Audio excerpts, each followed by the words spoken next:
Let's talk about the state of the housing market. So we've got a couple of topics here that I want to cover off. So first of all, let's talk about rent increases.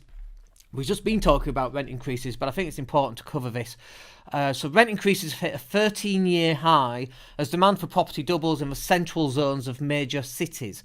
And for the first time in 16 months, London rents are rising. I mean, you know, a lot of landlords, I think, were selling up and coming out of London. So there's an influx of people moving out of London. So rents dropped because landlords were having to drop price to get people in.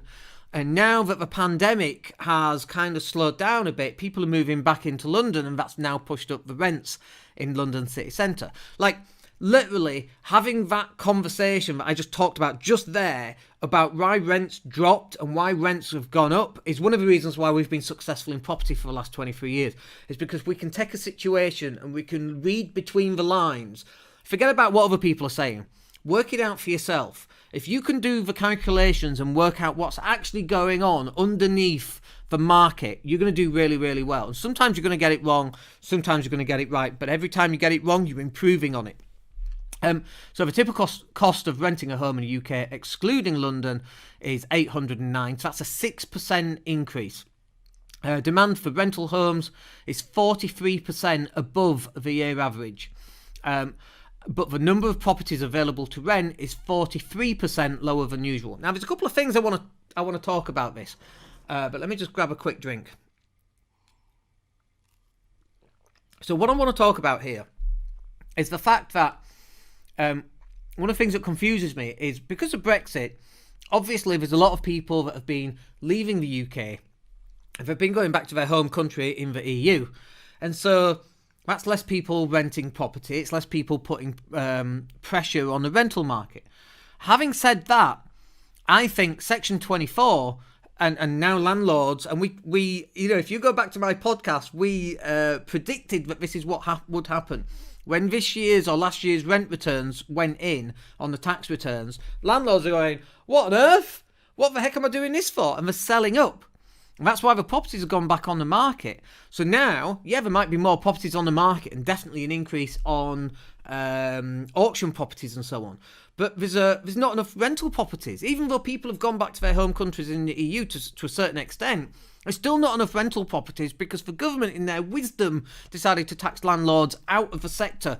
Landlords have left, it's pushed rental prices up.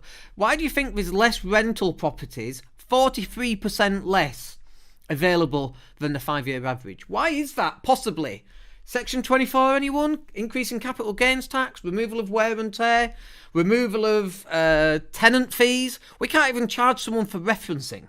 So when we say to a tenant, have you got a CCJ, a county court judgment? And we go, no. And you go, okay, let's reference you. You spend your 40 quid on referencing. Oh, you got a CCJ? Oh, yeah, sorry, I forgot about that. We can't even charge them, even though they lied to us. We can't even charge them. So all this is putting upwards pressure on those rents.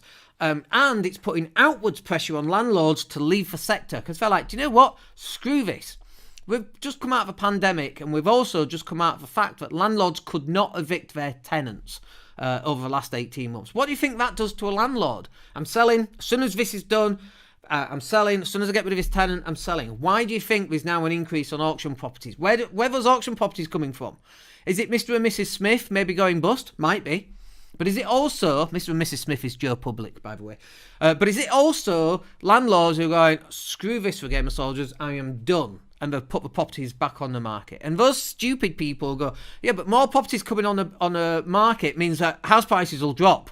Oh, have house prices dropped in the last 2 years? Have they? You're an idiot if that's what you think. I'm sorry if you're one of those people that thinks that, but we argue this all day long on Twitter, and those people go, I don't know what I'm talking about. And you're right, I've only been doing this for 23 years. We called it at every step of the way. The only bit we didn't call was a crash in 2007, 2008. That's the only bit we didn't get. Everything else we've been absolutely spot on because we've got really good at being able to read the markets. Anyway, that's what's been happening with the rental side. Let's talk about the sales side. So here we go. What's in store for 2022 then? Here we go. An estimated 15 million homes are expected to change hands in 2021. Sorry, let me rephrase that. 1.5 million homes. I got excited then. I thought it was 15 million. I'm like, that's a lot. That's like a third of the entire housing market. 1.5 million homes are expected to change hands in 2022, making it the busiest year yet for the housing market. 22% of people currently want to move, significantly higher than the average 5%. So 4 times as many people are looking to move. Annual house price growth was 6.6% at the end of September, is expected to slow to 3% in 2022. Now, my portfolio is in the millions, okay? But I will easily accept a 3% increase on my portfolio value every single year for the next 20 or 30 years. Compounded over the next 20 years, you're talking what? I mean, just without compound, it's 60%. With compound, you're probably talking 70, 80, 85%. So huge uplifts. And this isn't taking into account anything else that's in the pipeline that we don't know about. Asteroids, aliens, proof of life after death, Elvis coming back riding the Loch Ness Monster on a flying saucer. None of that would surprise me in 2021 or 2022. And these are the market dips and dives that nobody can foresee. And all this happens within a market, you know. It has to happen. A market just doesn't increase slowly. It goes up and it goes down. It goes up and it goes down. And obviously there's compound interest taking place there as well. So there's an awful lot to do with property right now. Now, if you're thinking about selling, now's probably a great time to sell, quite honestly, because houses are flying off the market. And it's really difficult to put offers in. You got to put offers in way above the asking price to get them sold, unless you can step in to a broken chain, or unless you're going directly to vendors who've got a financial problem, they need to sell like as fast as they can. But if you're out in the market on Rightmove and going to your estate agents, you got to be really lucky. You got to have the cash ready. So now's probably a good time to sell. Next year, I know they're saying house price growth is going to drop down to 3%, but I think next year will be a good time to sell as well. Is it a good time to buy right now?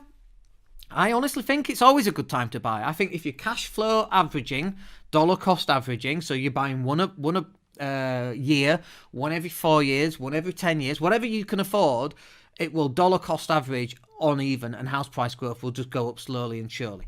I think next year will also be a good time to sell. As a buyer, you got to get a bit more funky on how you're going to be searching for your deals. How are you going to find your deals?